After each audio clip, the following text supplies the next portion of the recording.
سکتا کہ یہ اگر مجھے ایم این اے نہ بناتے تو ہو سکتا میری سیاست ہی نہ ہوتی.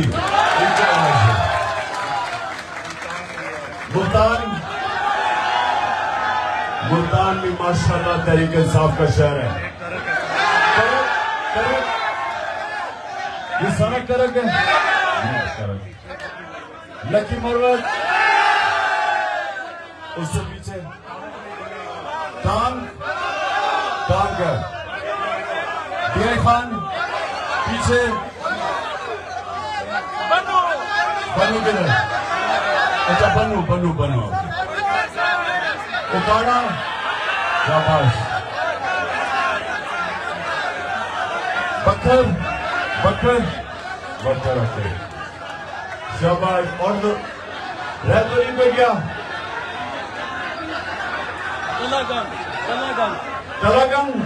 تلاگن شاباش. بیٹھ جائیں آپ سارے پلیز.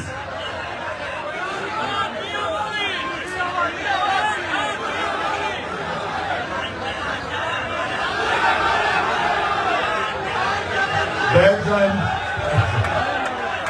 پلیز. سب سے پہلے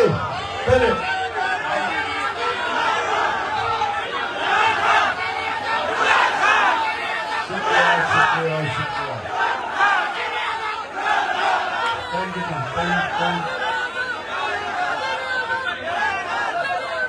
14 منٹ ہے. 14 منٹ ہے. میں 12 منٹ آپ سے بات کروں گا اور اس کے بعد 2 منٹ اللہ سے ہم دعا کریں گے کیونکہ قبولیت روزے سے پہلے دعا کی سب سے زیادہ ہے.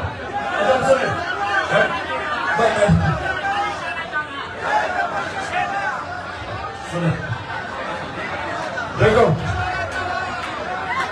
سب سے پہلے جتنی آپ خاموشی کریں گے اتنی آپ میری بہتر بات سن سکیں گے. خاموشی آپ. اب میں اس طرح کہ یہ جو میں آپ کو باتیں کرنے لگا ہوں یہ میری زندگی کا تجربے کی باتیں ہیں. میں جو آج آپ کو اپنے دین اسلام کی بات کروں گا میں ایک عالم نہیں ہوں لیکن میری زندگی میرے دین نے کیسے بدلی وہ اس کی میں آپ سے بات کروں گا. کیونکہ آپ میرے بچوں کی طرح میں یہ امید رکھتا ہوں کہ آپ کو اس کا فائدہ ہوگا. زندگی میں آپ کو فائدہ ہوگا تو غور سے میری بات سنیں اور نوجوانوں خاص طور پہ آپ کیونکہ آپ کا مستقبل ہے. جب تک آپ یہ چیزیں نہیں سمجھیں گے آپ کی پرواز اوپر نہیں ہوگی. ہمارا جو دین ہے اسلام ہمارے جو نبی صلی اللہ علیہ وسلم خاموشی وہ دنیا کی تاریخ کے سب سے کامیاب انسان. دین کو اگر آپ علیحدہ بھی چھوڑ دیں کسی انسان نے دنیا کی تاریخ میں وہ کامیابی نہیں حاصل کی جو میرے نبی صلی اللہ علیہ وسلم نے کی ہے. اور قرآن میں اللہ کہتا ہے کہ ان کی زندگی سے سیکھو. جس کو سنت کہتے ہیں شریعہ کہتے ہیں ان کے راستے سے سیکھو. تو نوجوانوں غور سے میری بات سنیں. جو بھی چیز قرآن میں اللہ کہتا ہے وہ آپ کی بہتری کے لیے ہے. اللہ تو خود قویل ہے. اللہ کو کوئی فائدہ نہیں پہنچا سکتا. جب ہم قرآن پہ عمل کرتے ہیں اپنی بہتری کرتے ہیں. سنیں ذرا غور سے آپ. میں نے ماں باپ نے مجھے کہا کہ نماز پڑھو تو ہم بچپن سے نماز پڑھتے تھے صبح کی نماز. لیکن مجھے نماز کا اثر نہیں ہوتا تھا کیونکہ مجھے سمجھ نہیں تھی میں کیا پڑھ رہا ہوں. جو نماز ہے وہ بنیاد ہے آپ کے دین کی. نماز کا جب تک آپ کو سمجھنا ہے کہ آپ پڑھ کیا رہے ہیں آپ کو فائدہ ہی نہیں ہو سکتا اس کا. آپ کا جو دین ہے وہ ایک انسان کو اشرف المخلوقات بنانے کے لیے اللہ کی سب سے عظیم مخلوق. پہلے انسان کا مقام سمجھ جائیں.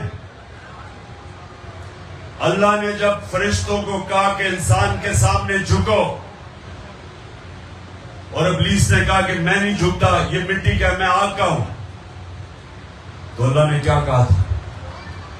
اللہ نے کہا تھا کہ تمہیں بھی نہیں پتا، فرشتوں کو کہتا ہے اللہ کہ میں نے انسان کو کتنی صلاحیت دی ہے، اور ہم انسانوں کو بھی نہیں پتا کہ اللہ نے کتنی صلاحیت دی ہے۔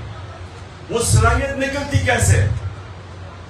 انسان اللہ کی سب سے بڑی مخلوق بنتا کیسے؟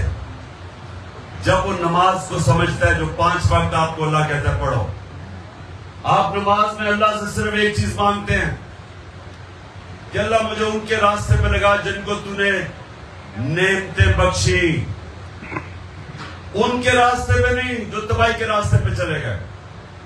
یہ سمجھ رہے ہیں آپ نے؟ صرف ایک چیز آپ اللہ سے مانگتے ہیں، باقی آپ اللہ کا شکر کرتے ہیں، اس کی آپ صرف بیان کرتے ہیں کہ وہ سب سے رحمان اور رحیم ہے، معاف کرنے والا خدا ہے، اور وہ مالک یوم الدین انصاف کرنے والا ہے۔ لیکن مانتے آپ ایک چیز ہے کہ اللہ مجھے ان کے راستے پہ لگا جن کو تو نے نعمتیں بخشی، اور وہ سب سے زیادہ، وہ کون سا انسان تھا جس کو اللہ نے سب سے زیادہ نعمتیں بخشی؟ کون تھا وہ؟ محمد مصطفیٰ صلی اللہ علیہ وسلم، جس کو واحد انسان قرآن میں اللہ اپنا حبیب کہتا ہے، جس سے اللہ پیار کرتا تھا۔ جس سے اللہ پیار کرے اس کو کیا چیز کی ضرورت ہے؟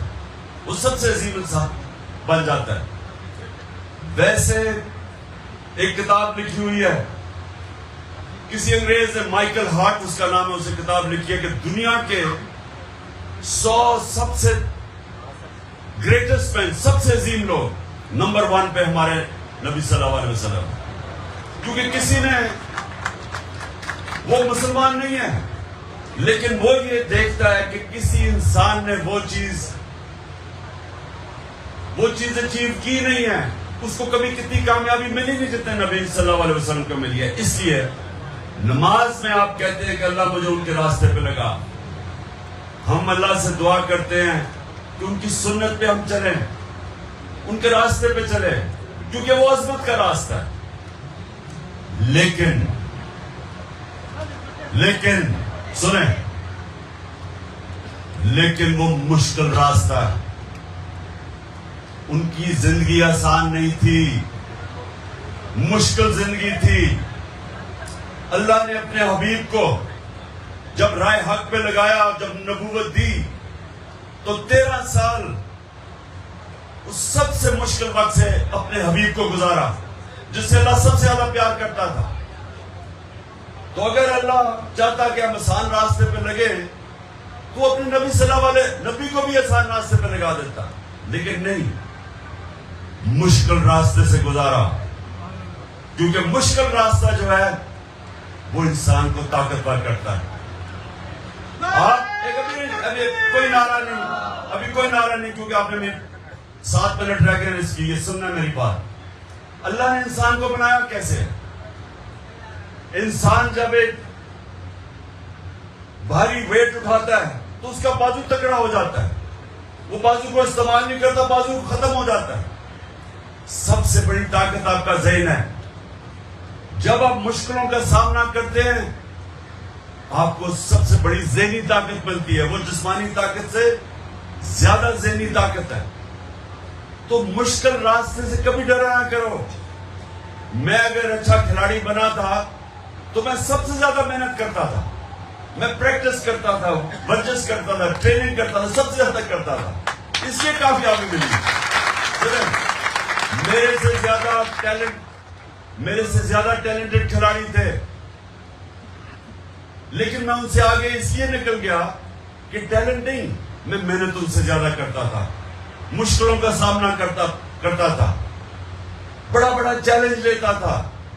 کمزور ٹیمیں آتی تھیں، 1-2 دفعہ پاکستان میں انہوں نے کمزور ٹیمیں، میں جب کیپٹن تھا میں نے کہا میں نہیں کھیلتا، کسی اور کو کیپٹن بنا دو، کیونکہ اچھی میں صرف آپ کو کبھی بھی آسان راستہ لے کے کوئی عظیم آدمی نہیں بنا۔ مشکل راستہ آپ کو بڑا انسان بناتا ہے، جو میرے نبی کا راستہ تھا۔ پہلے 13 سال مشکل، جب ان کو وہ جان لینے آئے تو وہ ہجرت کر کے مدینہ گئے. مدینہ میں 4 سال ان کے سب سے مشکل گزرے. امت خطرے میں تھی. جنگ بدر میں صرف 313. یہ ہمیشہ یاد رکھنا کہ 625 تھی جنگ بدر. 625 جنگ بدر، 313. اس کے بعد جنگ احد ہوئی، مشکل سے امت بچی. اس کے بعد جنگ خندق ہوئی، بار بار امت بچی. بہت بڑی فوج ان کے خلاف آ گئی، اور جو خندق کی جنگ میں جس طرح مشکل گزاری، کھانے پینے کے لیے تھا. میرے نبی نے 2 پتھر پیٹ پہ باندھے، کھانے کے لیے نہیں تھا. مشکل سے وہ بچے. اور پھر اس کے بعد سارا عرب ان کے نیچے آ گیا. اور جو سب سے بڑی بات آپ کے لیے کہ جب وہ آخری خطبہ اپنا دیتے ہیں، غور سے سنیں، آخری خطبہ دیتے ہیں، یہ سب کے لیے بڑا ضروری ہے سمجھنا. تو جب وہ آخری اپنا جملہ کہتے ہیں کہ 1 لاکھ کا مجمع تھا کہ مجھے یہ بتاؤ، اللہ کے سامنے گواہی دو کہ میں نے دیانتداری سے اللہ کا پیغام پہنچایا آپ کی طرف. تو جب وہ پوچھتے ہیں تو آواز پہلے جو صف میں کھڑے ہوتے ہیں لوگ وہ بولتے ہیں، پھر وہ 10 پیچھے، پھر 10 پیچھے، تو ایسے آہستہ آہستہ آواز جاتی ہے. تب اسپیکر سسٹم تو نہیں تھا. تو آہستہ آہستہ جب آواز پیچھے جاتی ہے تو ایک ساری آواز اٹھتی ہے کہ ہاں نبی، آپ نے دیانتداری سے ہمیں اللہ کا پیغام دیا. اور پھر وہی لاکھ لوگ رونے کی آواز آنی شروع ہو جاتی ہے. کیوں لوگ رونا شروع ہو جاتے ہیں؟ کیونکہ ان کو ایک دم وہ سمجھتے ہیں کہ یہ جب وہ ایک پیغام دینے آئے تھے، وہ ذات کے لیے نہیں آئے تھے. جب سارا عرب بھی ان کے نیچے ان کی سب سے بڑی پاور سارے عرب میں نبی صلی اللہ علیہ وسلم تھے، لیکن محل نہیں بنائے، اسی مسجد نبی میں رہے، رہن سہن نہیں بدلا، کیونکہ وہ اللہ کا پیغام دینے آئے تھے.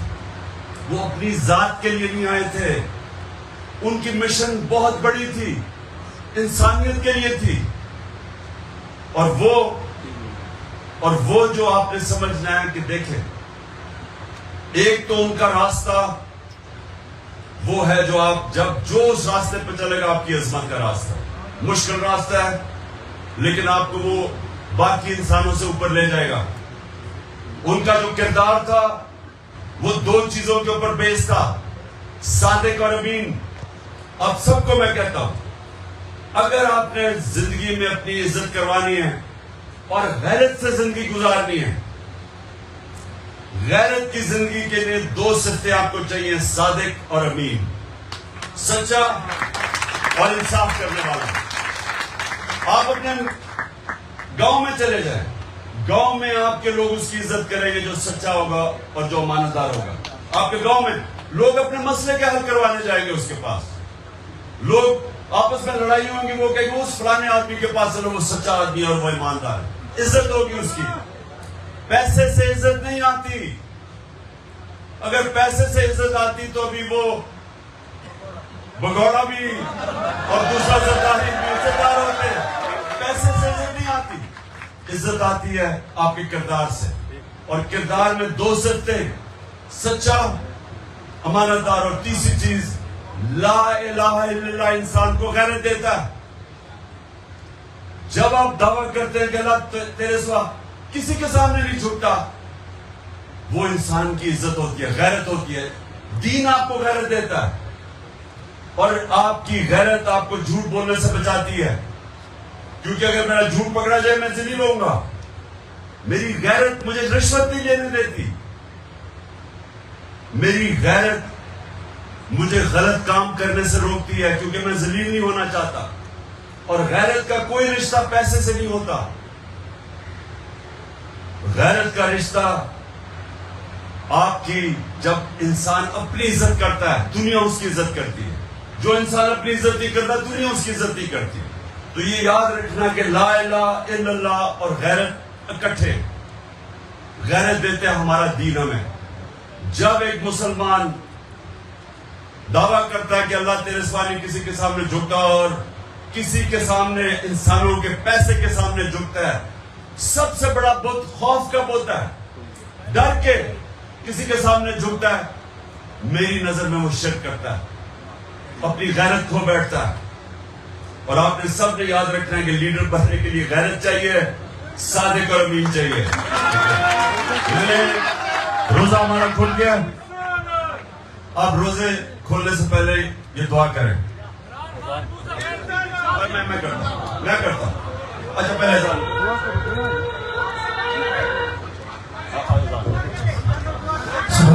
بسم اللہ الرحمن الرحیم. دعا سارے دعا کرو کہ پہلی دعا تو یہ ہے کہ اللہ ہمیں غیرت مند مسلمان بنا. دوسری میں اپنے اب میں یہ ٹائیگرز کے لیے دعا کروا رہا ہوں جو میرے نوجوان ہیں، آپ کیونکہ آپ سب نے لیڈر بننا ہے. دوسری چیز کہ اللہ پاکستان کو مدینہ کے ریاست کے اصولوں پہ ایک عظیم قوم بنا. اور اللہ جو میری سب سے بڑی دعا ہے کہ ہمارے ملک میں جو بھی اس کا دین و مذہب ہو کوئی انسان بھوکا نہ سوئے. آمین. اور اللہ ہمارے ملک کو وہ بنا جب باہر کے لوگ پاکستان میں نوکریاں ڈھونڈے ہیں بجائے ہمارے لوگوں کو باہر جانا پڑے. کیونکہ میں یہ بتاؤں کہ گھروں میں بیچاری بیویاں، ماں باپ، بچے اپنے باپ کو نہیں دیکھ سکتے، بیویاں اپنے خاوند سالوں کے لیے باہر کمائی کرنے کے لیے جاتے ہیں. یہ بڑا ظلم ہے کیونکہ ہم اپنے ملک میں ان کو نوکریاں نہیں دے سکتے. ہم اللہ سے دعا کرتے ہیں کہ ہم اپنے ملک کو وہ بنائیں گے کہ ہمارے پاکستانیوں کو باہر بھی نہ جانا پڑے، لیکن باہر سے لوگ آئے ہمارے ملک کے اندر نوکریاں ڈھونڈنے کے لیے. آمین. اور آخر میں اللہ ہمارے ملک کو حقیقی طور پہ آزاد کر. آمین آمین.